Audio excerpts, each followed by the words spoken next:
ദൈവനാമത്തിന് മഹത്വം ഉണ്ടായിരിക്കട്ടെ. കഴിഞ്ഞ നോമ്പിൻ്റെ ഒരു സമയമായപ്പോൾ നമ്മൾ 50 ദിവസവും പ്രാർത്ഥനയൊക്കെ നടത്തി സൂമിൽ കൂടെ എല്ലാവരും പ്രസംഗിക്കുകയൊക്കെ ചെയ്തു. അപ്പോൾ ഈ പ്രാർത്ഥന എല്ലാം കഴിഞ്ഞ് ചിലർ വന്ന് ചോദിക്കാൻ തുടങ്ങി, നീ എന്താടാ മോനെ പ്രസംഗിക്കാൻ? അന്നേരം ഈ വർഷം പ്രസംഗം കാഴ്ചയില്ലാന്ന് വിചാരിച്ചു.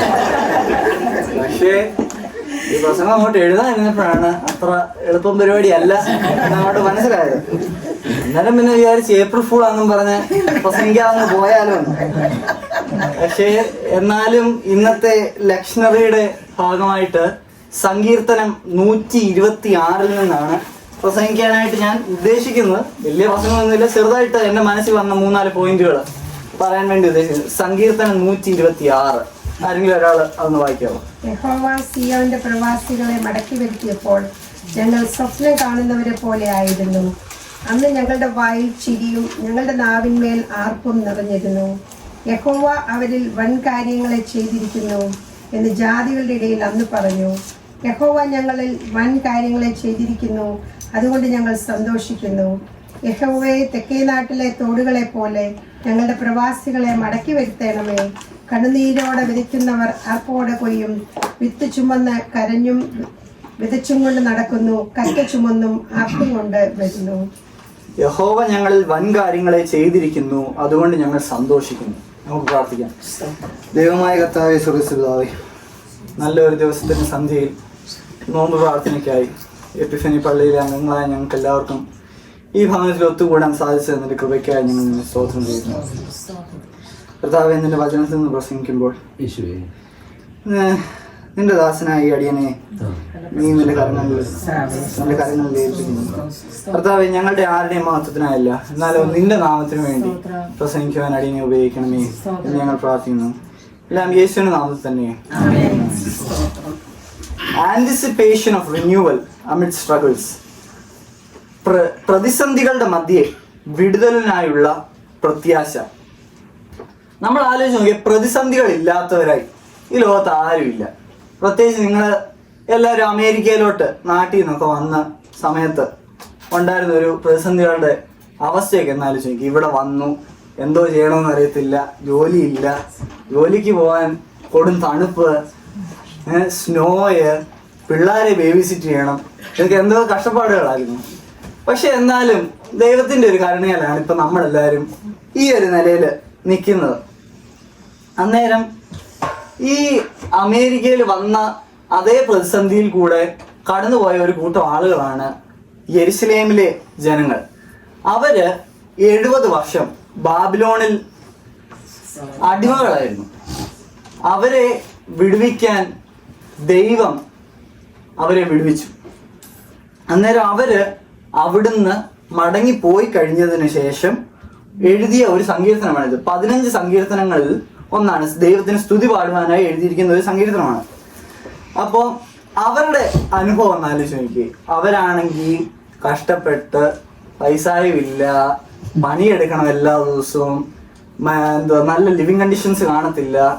അപ്പോൾ അവരുടെ ആ ഒരു അവസ്ഥയിൽ നിന്ന് നമുക്ക് ആലോചിക്കാം. അവര് എപ്പോഴും പ്രാർത്ഥിച്ച് കാണും, അവരെപ്പോഴും ദൈവത്തോട് ചേർന്ന് നിന്ന് കാണും. പക്ഷെ എന്നാലും അവരൊരു 70 വർഷം അടിമകളായതിനു ശേഷമാണ് ദൈവം അവരെ വിടുവിച്ചത്. അന്നേരം അതിൽ നിന്നാണ് എൻ്റെ ഒരു ഫസ്റ്റ് പോയിന്റായിട്ട് ഞാൻ പറയുന്നത്, വിടുതൽ എന്ന സ്വപ്നം. അവര് ഈ കഷ്ടപ്പാടിൻ്റെയും ദുഃഖത്തിൻ്റെ ഇടയ്ക്കൊക്കെ ദൈവം അവരെ രക്ഷിക്കും, ദൈവം അവർക്ക് നല്ല കാര്യങ്ങളെ വരുത്തും എന്നൊക്കെ അവര് വിചാരിച്ചിരുന്ന് കാണും. അവര് അതിനുവേണ്ടി പ്രാർത്ഥിച്ചു. ആ ഒരു പ്രാർത്ഥനയുടെ ബലത്തിലാണ് അവർക്ക് വിടുതൽ ലഭിച്ചത് 70 വർഷത്തിന് ശേഷം. അന്നേരം ചില സമയത്ത് നമ്മുടെ ജീവിതത്തിൽ പല കഷ്ടപ്പാടുകൾ വരും. കഷ്ടപ്പാടുകളില്ലാതെ ആരുമില്ല. പക്ഷെ ഈ കഷ്ടപ്പാടുകളുടെയൊക്കെ സമയത്ത് നമ്മൾ ഒരിക്കലും വിശ്വാസം കൈവിടാൻ പാടില്ല. ഇന്ന് ഏവങ്കേലിയാനായിട്ട് വായിച്ച യോഹന്നാന്റെ സുവിശേഷം 15-ാം അധ്യായം 2-ാം വാക്യമാണെന്ന് തോന്നുന്നു. ആ 2-ാം വാക്യത്തിൽ പറഞ്ഞു, മുന്തിരി വള്ളിയെ ചെത്തിവിടുന്ന ഒരു സിംബലിസമാണ് അതിനകത്ത് ഉപയോഗിച്ചിരിക്കുന്നത്. അന്നേരം നമ്മൾ നല്ല ഫലമുള്ള മുന്തിരിവള്ളിയായി വളർന്നു വരുവാനായി പല സമയത്ത് ഈ കമ്പും ഈ ഇലയും ഒക്കെ ചെത്തിക്കളേണ്ടി വരും. ഇവിടെ ഗാർഡനിങ് ചെയ്യുന്ന പല ആൾക്കാരുണ്ട്. അന്നേരം ഇവർക്ക് പാവയ്ക്കൊക്കെ വളർന്നു വരണമെങ്കിൽ എൻ്റെ ഇതുമൊക്കെ ഇടയ്ക്കിടയ്ക്ക് മുറിച്ച് കളയണം. അപ്പൊ അതുപോലെ തന്നെ ദൈവം നമുക്ക് പല സമയം പല പരീക്ഷണങ്ങൾ ചിലപ്പോൾ തന്നു വരും. ചിലപ്പോൾ നമുക്ക് തോന്നും ഇതൊരിക്കലും തീരത്തില്ലെന്ന്. പക്ഷേ ദൈവത്തോട് ആശ്രയിച്ച്, ദൈവത്തിൽ വിശ്വസിച്ച്, ദൈവത്തോട് പ്രാർത്ഥിച്ച് നിന്നാൽ ഈ ക്ലേശങ്ങളും സങ്കടങ്ങളും ദുഃഖങ്ങളും എല്ലാം ദൈവം മാറ്റിത്തരും. അപ്പോൾ അതിൽ നിന്നാണ് എൻ്റെ ഒരു സെക്കൻഡ് പോയിന്റ് വരുന്നത്, ലഭിച്ച വിടുതലിനെ പറ്റി സാക്ഷീകരിക്കുക.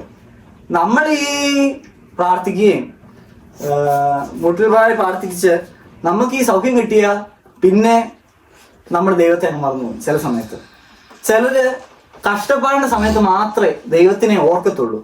പക്ഷെ അതിനുശേഷം പുഷ്ടിയുള്ളൊരു സമയം വന്നാൽ പിന്നെ അവർ ഇത്ര നാളും അവരെ കാത്തു സൂക്ഷിച്ച് ദൈവത്തിനെ പറ്റി ഓർക്കുന്നില്ല, അവർ മറന്നു പോകുന്നു. പക്ഷേ ദൈവം നമുക്ക് തന്ന വിടുതലിനെ പറ്റി നമ്മൾ മറ്റൊരാളോട് പറഞ്ഞില്ലെങ്കിൽ പിന്നെ ആര് പറയും?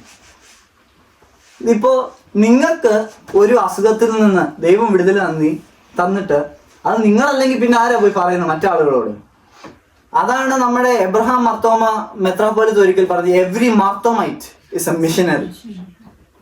നമ്മളാണ് ദൈവരാജ്യത്തിന്റെ മഹത്വത്തെ മറ്റുള്ളവരിലേക്ക് അറിയിക്കേണ്ടത്. Lighted to lighten.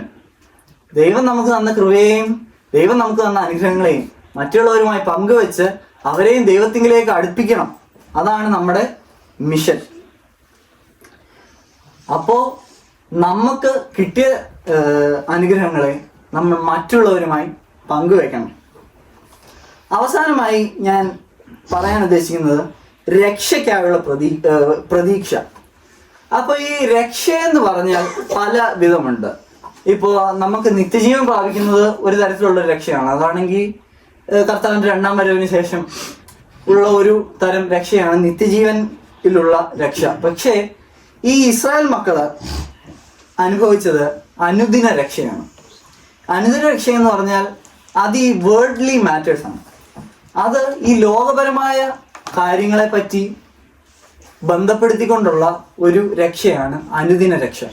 ഇപ്പൊ നമുക്ക് ചിലപ്പോൾ ഒരു പനി വരും, ചിലപ്പോൾ ഇടയ്ക്ക് കോവിഡ് വന്നു, പിന്നെ ജോലി പോയി, പ്രൊമോഷൻ കിട്ടിയപ്പോൾ പിന്നെ ജോലി പോയി.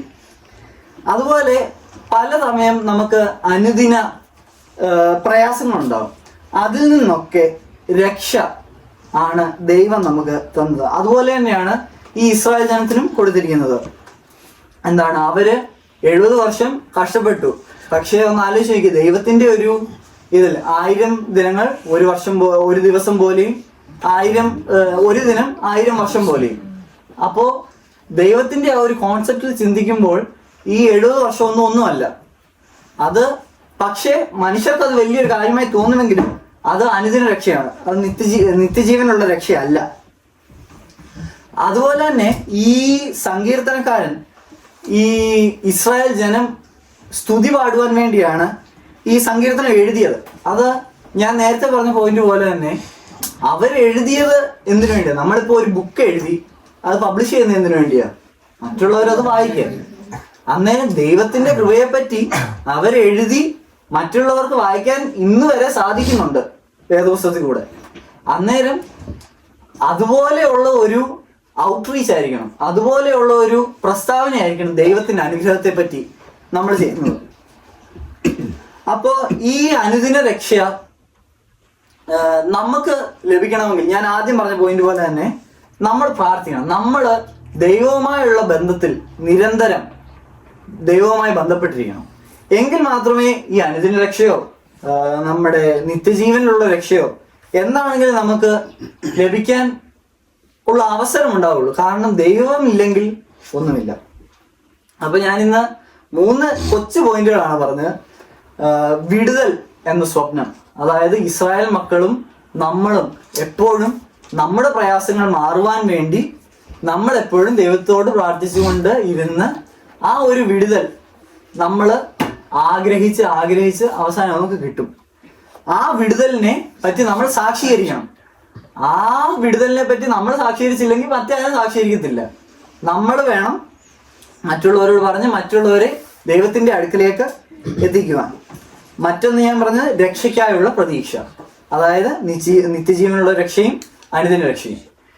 ഈ വചനങ്ങളാൽ ദൈവം നമ്മെ അനുഗ്രഹിക്കുമാറാകട്ടെ.